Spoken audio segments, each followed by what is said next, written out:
A paz do Senhor, professores. Eu sou o professor Pedro Júnior e estamos com mais um estudo para professores de jovens. Hoje estudaremos a 12ª lição, que tem por título Uma Vida Cheia do Espírito.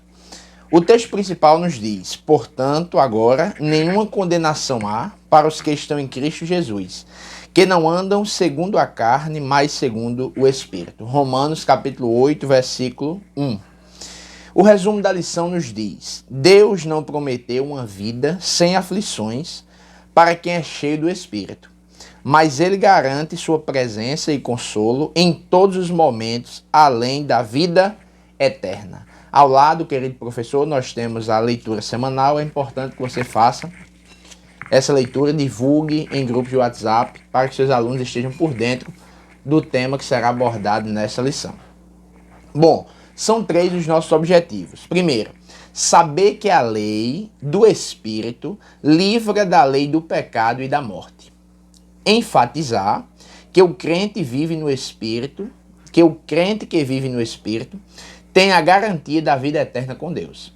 E compreender que a lei do Espírito é libertadora. Então, vamos agora para o nosso texto bíblico, que é a base para esta lição. Está escrito em Romanos capítulo 8, versículo do 1 ao 4 e depois do 14 ao 17. É importante que você faça essa leitura com os seus alunos. Pode ser de maneira alternada, uma leitura compartilhada, para que todos compreendam o que nós estudaremos. Pois bem, querido professor, a título de introdução, a lição nos diz que Paulo, escrevendo aos crentes que estavam em Roma, alertou e exortou a igreja a respeito dos conflitos internos que ela estava sofrendo entre cristãos gentios e judeus. Então, alguns gentios se convertiam ao evangelho e depois acabavam cedendo ao apelo do legalismo, ou seja, voltar à prática judaica de seguir a lei. Então os irmãos acabavam voltando para o legalismo ao invés da graça salvadora de Jesus Cristo. Então voltar ao legalismo, dizer que a lei salva, quem cumprir toda a lei, este será salvo, é desacreditar no sacrifício salvífico de Jesus e os méritos que ele nos concede a partir da nossa crença no seu sacrifício. Então, é abandonar o sacrifício de Jesus, a graça dele, portanto. A título de introdução, você pode fazer essa discussão inicial. E aí, vamos então para o nosso tópico 1, que tem por título: A lei do Espírito livra da lei do pecado e da morte. Aqui, querido professor, como você pode observar, nós temos apenas 2 subtópicos. Primeiro, nós precisamos focar com os nossos alunos em Romanos capítulo 8, versículo do 1 ao 4. E afirmar que não há condenação para os que estão em Cristo Jesus. Então você vai retomar a discussão de que nós somos declarados justos. Isso mesmo com falhas que nós temos por sermos humanos, pecadores, nossa natureza. Temos ainda em nós uma natureza que nos leva para o pecado. E precisamos lutar contra isso, mas mesmo diante de todas essas coisas, nós somos declarados justos e temos a nossa dívida quitada por causa da fé no sacrifício de Jesus Cristo. Isso precisa ficar muito claro. Nós que experimentamos o novo nascimento, tivemos a nossa dívida quitada, não devemos mais nada ao pecado nem à morte. E agora nós não estamos mais debaixo da lei, mas agora na lei do Espírito Santo. Nós temos comunhão com Deus e isso é materializado, é traduzido em vida cheia do fruto do Espírito, conforme está escrito em Gálatas capítulo 5, versículo 22. Então, querido professor, nós precisamos retomar toda a questão expiatória do sacrifício de Jesus Cristo no nosso lugar, nos tornando santos diante de Deus. Não por nossos méritos, mas por mérito dele. Como entrou o pecado no mundo por um homem, a graça também foi por um homem, Jesus, que nos torna santos diante de Deus. E ainda nesse tópico, falar sobre, como aponta o nosso segundo segundo subtópico, que diz: os que vivem no Espírito se interessam pelas coisas do Espírito. Porque tem uma grande dificuldade, às vezes, no jovem de entender. Uma vez justificados, tá tudo certo, não preciso me preocupar mais com nada. Não podemos entender assim. Paulo divide as pessoas em dois grupos: os que vivem segundo a carne e os que vivem segundo o Espírito. Então, viver para a carne é se entregar às obras da carne. E aí nós podemos ler também em Gálatas 5. Prostituição, impureza, lascívia, idolatria, emulações, ira, porfias, dissensões. Do 19 ao 21 de Gálatas 5, nós vemos tudo isso. Agora, viver segundo o Espírito, no Espírito, é ser guiado pela vontade de Deus. Então, nasci de novo, tive meus pecados perdoados, tenho paz com Deus, tudo certo. Para que tudo isso? Viver em novidade de vida. A obra não salva, mas fomos salvos para praticarmos boas obras. É isso que precisamos deixar claro. Para esse ponto 1 ainda, eu quero trazer um subsídio na nossa declaração de fé, na sua página 153. Página 153, um subsídio sobre a lei e a fé cristã, só para enriquecer mais a sua fala. A lei não salva, nem é essa a sua função. Ninguém é justificado pelas obras da lei. Gálatas capítulo 2, versículo 16 nos diz: o homem não é justificado pelas obras da lei. Então qual é a função da lei? É revelar o pecado no ser humano para nos conduzir a Cristo. A lei serviu de aio, como Paulo se expressa escrevendo aos Gálatas, no seu capítulo 3, versículo 24. A lei é como resultado de um exame. Olha que interessante essa metáfora, essa comparação, que mostra a enfermidade. Um exame mostra a enfermidade, com base no qual o médico indica o medicamento para a cura, que é o sangue do Cordeiro Imaculado que tira o pecado do mundo. Glória a Deus.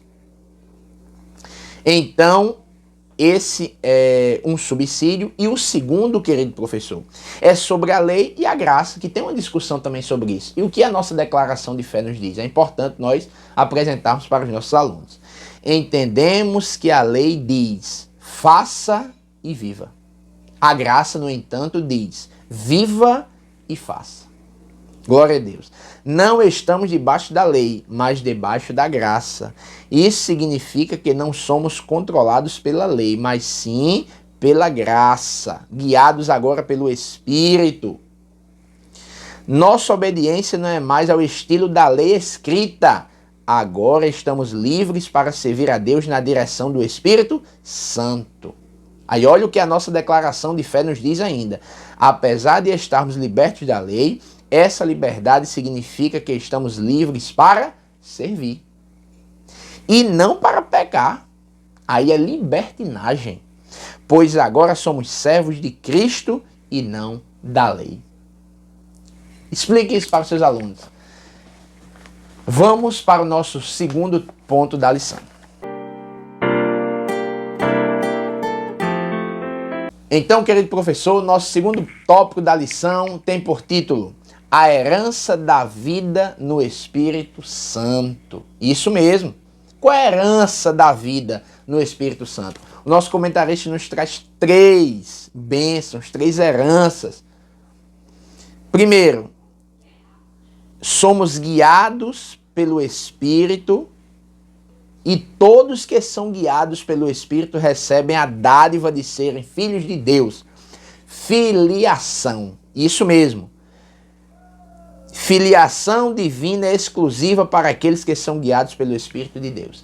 Quem não é guiado pelo Espírito de Deus não pode ser chamado de filho de Deus. Todos nós somos criaturas de Deus, mas filhos de Deus, o título de filhos, para sermos co-herdeiros com Cristo, herdeiros de Deus, só para aqueles que vivem segundo o Espírito Santo. São guiados pelo Espírito, nasceram de novo e têm o seu caminho reto agora. Sendo guiados pelo Espírito, tendo o fruto do Espírito na vida. Por isso o título da nossa lição de hoje é uma vida cheia do Espírito.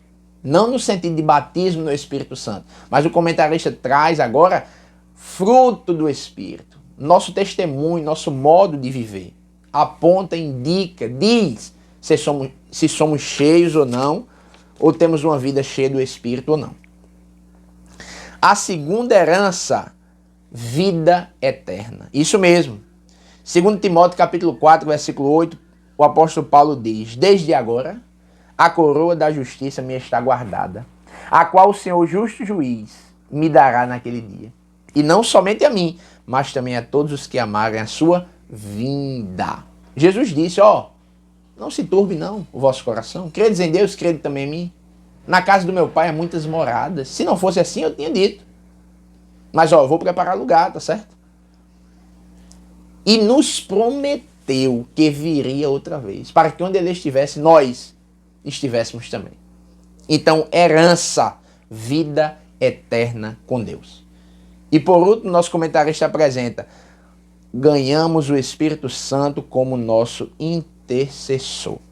Nesses momentos de dificuldade da nossa vida, de desânimo, de angústia, de incerteza, situações que não conseguimos administrar bem, o Espírito Santo toma a nossa causa, coloca-se em nosso lugar, isso é empatia, para pedir por nós, com gemidos inexprimíveis. Glória a Deus, expressando aquilo que muitas das vezes não conseguimos expressar com palavras. Nessa esteira, página 70 da Declaração de Fé, se mostra um excelente subsídio.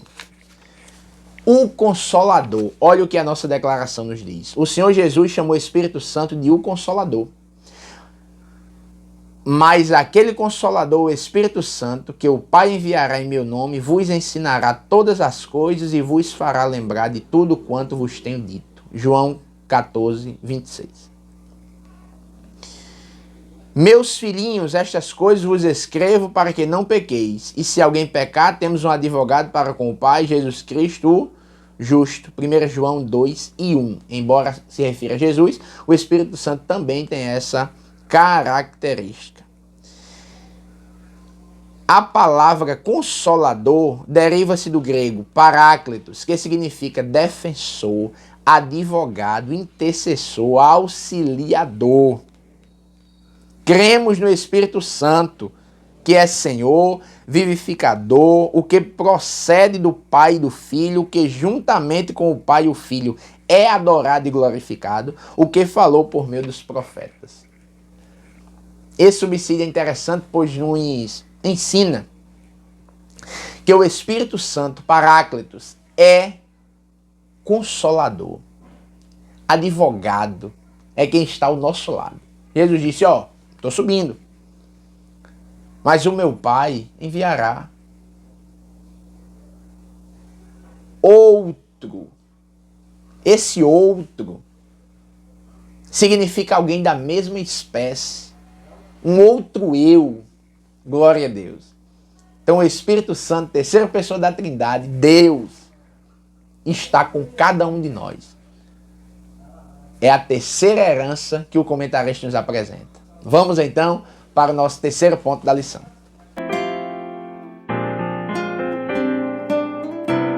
Querido professor, chegamos ao nosso terceiro ponto da lição, que tem por título: a lei do Espírito é libertadora. Aqui nós vamos retomar outra vez, como sugere o nosso segundo tópico, subtópico, melhor dizendo, não há condenação contra os eleitos de Deus. Romanos capítulo 8, do 31 ao 34. Ora, se Deus é por nós, quem será contra nós? O apóstolo Paulo diz. Se Deus nos deu o seu próprio Filho por amor para morrer em nosso lugar, o que ele nos negaria? Então não há condenação. Nós estamos libertos dessa condenação, livres. Ele pagou tudo o que nós devíamos. Mas também nesse terceiro ponto nós precisamos lembrar que todas as coisas contribuem para o bem daqueles que estão sob a lei do Espírito ou que amam a Deus. A lei do Espírito é libertadora. Então, os cristãos romanos certamente questionavam o que estava acontecendo com eles, perseguição, dificuldades.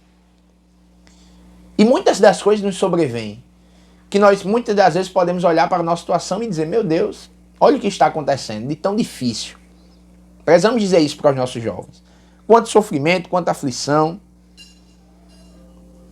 Mas Paulo experimentou e depois pôde nos ensinar, depois de ter passado por várias adversidades e sofrimentos, que esse caminho estava certo. Ele estava padecendo ali, mas ele podia dizer com firmeza: todas as coisas contribuem juntamente para o bem daqueles que amam a Deus. E aí eu finalizo, professor, dizendo aquela parte da vida de Paulo, quando ele diz assim: olha, eu estou preso aqui. Ele escreveu cartas estando preso. Ditou cartas. Ele diz: ó, estou preso aqui. Eu sou prisioneiro de Cristo. Mas de algum modo essas minhas prisões têm ajudado o evangelho, porque tem motivado mais irmãos a não se dobrarem, a não silenciarem, mas a apregoarem a palavra. Como encontrar benefício em prisão? Só Deus faz isso. Só o Espírito nos conduz a essa reflexão. Está preso, está doendo, está sofrendo, tem um propósito, tudo coopera, vai dar certo.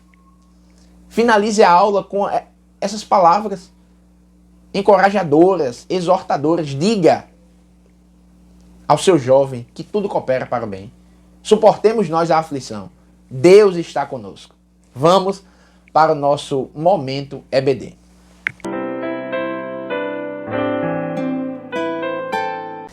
A paz do Senhor, querido professor, estamos com mais um momento EBD. O que é o momento EBD? São aqueles 5 minutinhos que você fala com o seu dirigente para apresentar a lição que vocês estão estudando, num culto de domingo, onde todos os alunos estarão lá. Os que vão assiduamente, os que faltam demais. É um momento ímpar para você divulgar a escola bíblica dominical. Não deixe de fazer isso na sua igreja. Tem dado certo em muitas congregações, na sua não será diferente.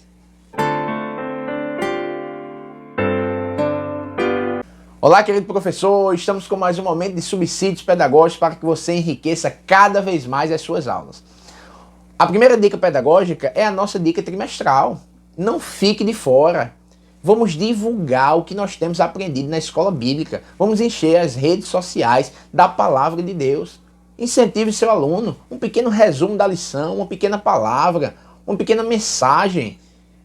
A ideia é divulgação do que nós estamos estudando por meio das mídias sociais. Não fique de fora. Veja alguns outros vídeos, se aproprie mais do que nós propomos para esse trimestre e nos ajude a inundarmos as redes sociais com a palavra de Deus.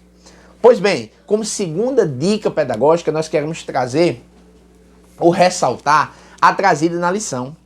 E essa dica que a lição traz é bem dinâmica. É para o professor separar os alunos em 3 grupos e determinar um tempo para cada grupo. 10 minutinhos é a sugestão. E aí vai pedir para cada grupo discutir o tópico da lição. Olha que legal. Alunos protagonistas, alunos que não recebem passivamente o conteúdo, mas discutem também junto com o professor, explicam. Então é um excelente momento de formar novos líderes, novos professores, novos pregadores na escola bíblica dominical. Orientação pedagógica muito importante, é de grande valia que você aplique isso nas suas aulas. Por fim, e não menos importante, nós queremos trazer a dinâmica da semana. Eu acho que você já deve ter visto em algum lugar essa dinâmica. Você vai pegar um pote, de preferência transparente, que não seja de vidro para não quebrar, e enchê-lo de pedras, de tampas de garrafa, qualquer objeto assim, mais ou menos do tamanho de uma pedra. Vamos fazer um círculo assim que seja mais ou menos desse tamanho. A ideia é encher o pote com essas pedras, essas tampas, mostrar aos alunos, dizer: esse pote está cheio?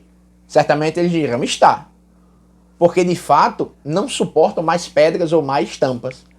Mas em seguida você vai pegar água e colocar no pote. E com certeza a água vai encontrar espaço naquele pote. A ideia é dizer: vocês disseram que o pote estava cheio, mas não estava. O pote ainda aguentou água. A capacidade dele ainda deu para tantos ml de água que você vai colocar, dependendo do tamanho do pote. E a ideia é dizer que às vezes é possível que alguém pense que está com uma vida cheia do Espírito. Mas é preciso que o Espírito não só encha superficialmente. Reflita com os seus alunos. O Espírito é como a água. Ele precisa nos preencher completamente, até não sobrar mais nenhum espaço em nós. Precisamos exalar de fato Cristo na nossa vida. Então essa dinâmica do pote cheio, eu entendo que será muito legal, muito proveitoso você fazer, querido professor, na sua sala. Essas são as nossas dicas pedagógicas de hoje. Desejamos uma excelente aula para você, que Deus lhe abençoe, abençoe toda a sua turma. Tenho certeza que será uma aula maravilhosa. Não esqueça de compartilhar esse vídeo, deixar o seu like, comentar, caso ache necessário. Estamos ao ar toda a semana. Contamos com a sua participação e presença. A todos, a paz do Senhor.